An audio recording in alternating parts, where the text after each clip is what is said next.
During one-on-one discussions with people like the late paramount ruler of Emowa, His Royal Majesty Eze Anacho Emmanuel Oriji, with the former paramount ruler of Rebisi Kingdom, His Royal Majesty Eze S.N. Woluchem, His Royal Majesty Eze Dr. Frank Eke, the former paramount ruler of Evo Kingdom, His Royal Majesty Eze B.O.O. Oriebe, the former paramount ruler of Abo Kingdom, told me one-on-one that Igbo people migrated from Ikwerre land and not vice versa. They said that migration starts from the water area towards the land area. That Igbo people close to Ikwerre land migrated from Ikwerre land. That Ikwerre did not migrate from Igbo land because there is no place in Igbo land that Ikwerre people have identified as their migration routes. No place.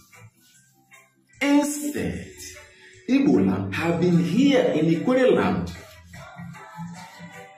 They also told me and so many others that the language that Ikwerre people speak is not called Igbo language. It is called Ikwerre language. The names and titles that Ikwerre people bear are called Ikwerre titles and Ikwerre names. So they wonder how the people who call themselves Igbo people change the whole thing to mean Igbo names, Igbo titles, Igbo language. Ikwerre people call their language Ikwerre language.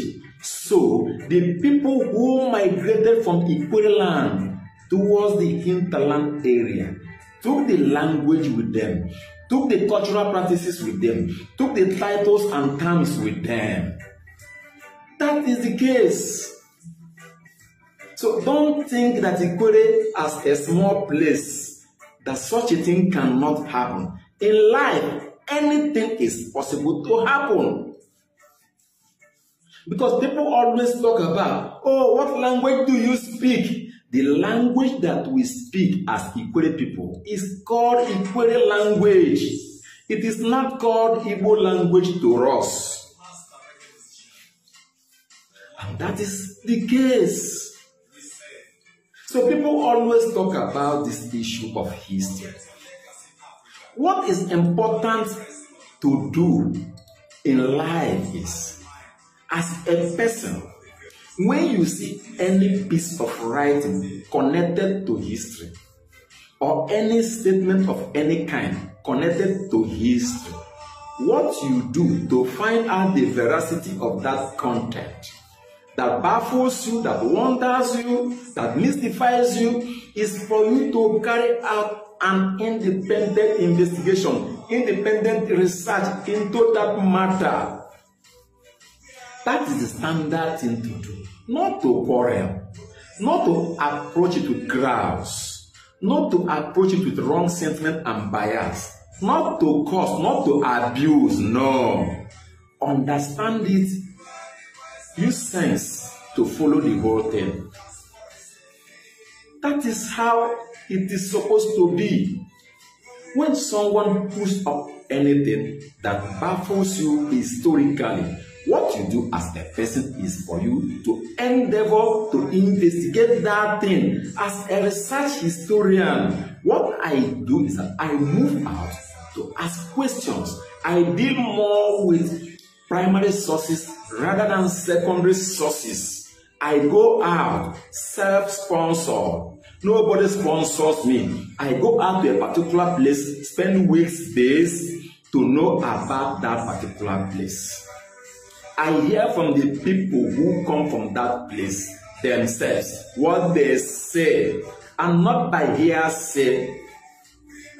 I know that in life, anything that concerns the origin of a people is always in a state of historical ambiguity.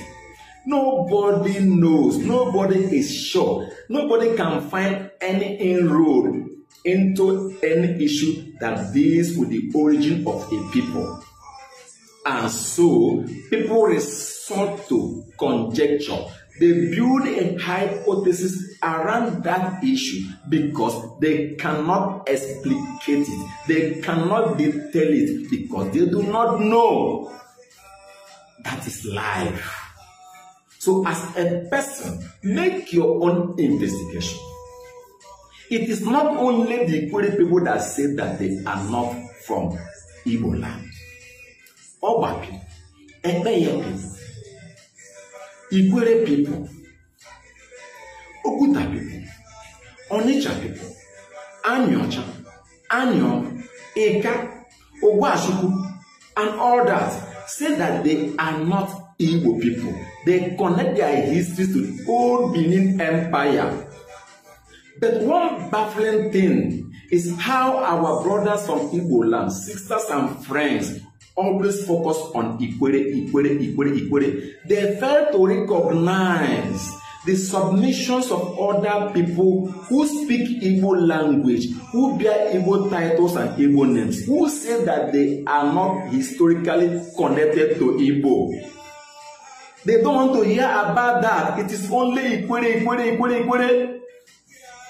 Go out and find out what Oguta people say. Find their secondary sources, books that talk about the origins of those areas aforementioned, and see what they say concerning their histories. What do Nsukka people say? Enugu Ezike people, what do they say? As big as Igbo land.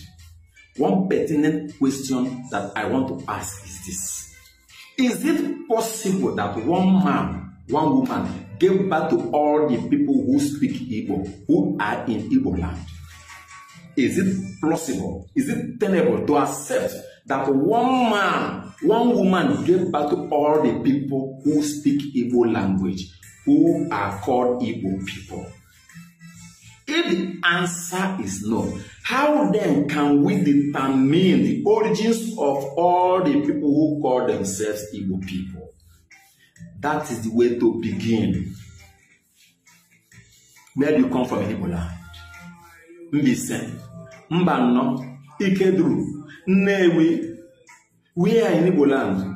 Ebonyi people, Ngwam, Old Bende. Wherever you come from Igbo land, begin a project to know where your people came from. Where do your people come from? Where did they come from to settle at the places where they settled? Where? Are you also aware that Arochukwu people are not Igbo people? Have you read about the Aro history? Have you heard about the Arodim history? Arodim, as they say, came from Israel with Igbo. Arodim is not Igbo. He came from Israel with Igbo and settled in Igbo language and Igbo land.